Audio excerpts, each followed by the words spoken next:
Welcome back. Visakha steel plant పై పునరాలోచించేది లేదని కేంద్రం స్పష్టం చేసింది. లోక్సభలో విశాఖ స్టీల్ ప్లాంట్ ప్రైవేటీకరణ అంశాన్ని టీడీపీ ఎంపీ రామ్మోహన్ నాయుడు లేవనెత్తారు. ఎంతో మంది రైతుల త్యాగాలతో ఏర్పడిన స్టీల్ ప్లాంట్ ప్రైవేటీకరణ సరైంది కాదని ఆయన అన్నారు. Start my question by saying that in the answer it has been mentioned that in principle approval for 100% disinvestment of RINL along with its subsidiaries has been agreed, sir. But I would like to say that we, on behalf of the people of Andhra Pradesh, totally oppose the 100% disinvestment of this plant.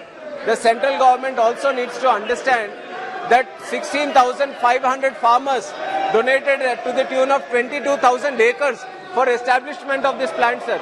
The central government didn't come to Vizag to establish the plant. The people of Andhra Pradesh, not just present Andhra Pradesh but including Telangana, all the Telugu people fought so that the plant will come to Andhra Pradesh, especially Visakhapatnam, so that the people, the youth will get jobs, sir. 16,500 farmers में से 8,200 लोगों को ही job मिला है. 8,300 लोग अभी बाकी है, sir. Then how will the central government ensure that these 8,300 people will get jobs?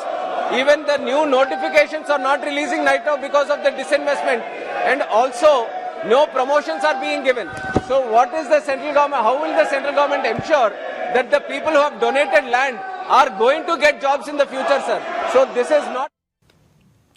Rammohan Naidu ప్రశ్నకు కేంద్ర మంత్రి రామచంద్ర ప్రసాద్ సమాధానమిచ్చారు. స్టీల్ ప్లాంట్ భారీ నష్టాల్లో ఉందని, అందుకోసమే ప్రైవేటీకరణ చేస్తున్నట్టుగా ఆయన తెలిపారు. ప్రైవేటీకరణపై వెనక్కి తగ్గేదే లేదన్నారు.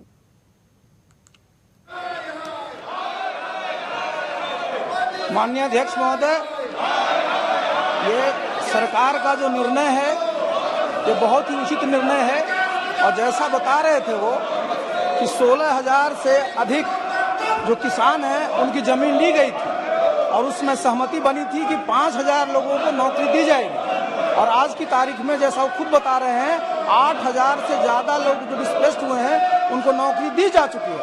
इसके अलावा भी उनको जितनी तरह की और सुविधाएं हैं उनको उसमें कंपनसेशन दिया गया था, उनकी आवास की सुविधा दी गई थी, उनके और भी जो है RINL की तरफ से हर एक फैमिली को 1750 रुपये दिए गए थे. इसलिए जितनी भी सुविधाएं थी वो दी गई है, और ये प्लान कैसे आगे और अच्छा से काम करे, कैसे इसमें कैपिटल और लगे, कैसे इसकी एफिशिएंसी बढ़े, कैसे ये मॉडर्नाइज हो, इसके लिए जरूरी है कि इसका डिसइन्वेस्टमेंट का जो निर्णय लिया गया है वो उचित है. और साथ ही मैं भी बताना चाहता हूं कि 1999 से 2002-3 में जितने भी हमारे डिसइन्वेस्टमेंट के केसेज हुए थे उसमें 11 जो केसेज हैं, अभी आप 2019-20 का जो सर्वे देखें, इकोनॉमिक सर्वे, उसमें देखा गया है कि प्री जो हमारा डिसइन्वेस्टमेंट था.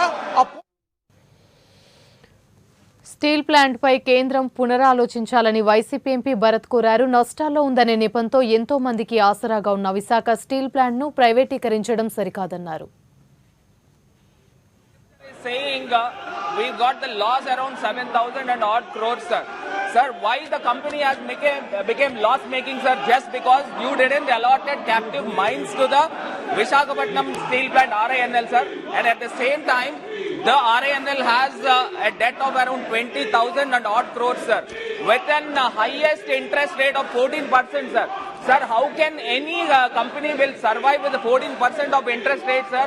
Our Honorable Chief Minister also have written a letter to the Honorable Prime Minister to rethink, to not to privatize the steel plant, sir. In this occasion, I would like to say, sir, steel plant is called to be, we have a nanudu in Telugu, sir, that is called to be Vishaka Ukku Andhrula Hakku.